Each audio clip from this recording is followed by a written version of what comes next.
IRCTC घोटाला यानी land for job case, वो केस जिसने बिहार की राजनीति को एक बार फिर हिला दिया है। दिल्ली की राउज एवेन्यू कोर्ट ने शनिवार को इस मामले में बड़ा फैसला सुनाते हुए लालू परिवार पर आरोप तय किए हैं। कोर्ट ने आईपीसी की धारा 420 यानी धोखाधड़ी, 120 बी यानी आपराधिक साजिश और भ्रष्टाचार निरोधक कानून की धारा 13(2) और 13(1) के तहत कार्रवाई का आदेश दिया है। सुनवाई के दौरान कोर्ट ने लालू यादव से पूछा, क्या आप अपना अपराध स्वीकार करते हैं? इस पर लालू, राबड़ी और तेजस्वी तीनों ने साफ कहा, हम निर्दोष हैं, ये केस राजनीति से प्रेरित है। कहानी की शुरुआत होती है साल 2004 से, जब लालू प्रसाद यादव यूपीए सरकार में रेल मंत्री बने। आरोप है कि 2004 से 2009 के बीच रेलवे में नौकरी दिलाने के बदले उम्मीदवारों से जमीन और प्लॉट लिए गए। सीबीआई की जांच में सामने आया कि इन भर्तियों के लिए ना कोई विज्ञापन निकला, ना ही कोई पब्लिक नोटिस जारी हुआ।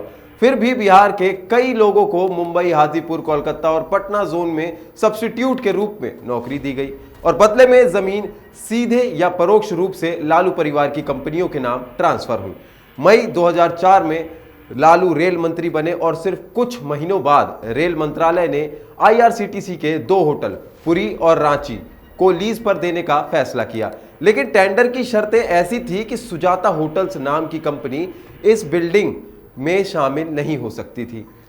कुछ ही हफ्तों में टेंडर की शर्तें बदल दी गईं और वही कंपनी पात्र बन गई। दिसंबर 2006 में सुजाता होटल्स को ये दोनों होटल मिल गए। उसी दौरान सुजाता होटल्स ने पटना के शगुना मोड़ की 3 एकड़ जमीन एक कंपनी डिलाइट मार्केटिंग को बेच दी। ये कंपनी थी लालू के करीबी प्रेमचंद गुप्ता की।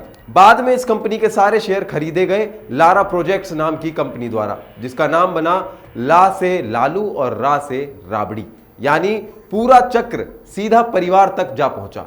बीजेपी नेता सुशील मोदी ने इस पर बड़ा आरोप लगाया। उनके मुताबिक जिसकी असली कीमत 94 करोड़ रुपए थी, वो जमीन सिर्फ 1 करोड़ 47 लाख रुपए में ट्रांसफर कर दी गई और बदले में रेलवे के होटल की लीज दी गई। इस पूरे खेल को कहा गया रेलवे में नौकरी के बदले जमीन। वर्ष 2018 में सीबीआई और ईडी ने इस मामले में दर्ज अलग अलग केस दर्ज किए। जहां सीबीआई ने भ्रष्टाचार और साजिश का केस संभाला, तो वहीं ईडी ने मनी लॉन्ड्रिंग का केस चलाया। सीबीआई की जांच में यह भी सामने आया कि रेलवे की तत्कालीन जनरल मैनेजर और सीपीओ इस साजिश में शामिल थे। अब कोर्ट ने इस पूरे मामले को ट्रायल के लिए आगे बढ़ा दिया। सभी आरोपियों ने खुद को निर्दोष बताया, लेकिन अदालत का कहना है कि साक्ष्य और गवाहों की जिराह पर अदालत अपना फैसला देगी। लालू यादव पर भ्रष्टाचार निरोधक अधिनियम की धाराएं लगी हैं, जबकि राबड़ी देवी और तेजस्वी यादव पर आईपीसी की धाराओं के मुकदमे चलेंगे। अब सवाल यह है, क्या लालू यादव इस कानूनी जाल से खुद को निकाल पाएंगे या बिहार की राजनीति में यह केस बनेगा एक नया विस्फोट?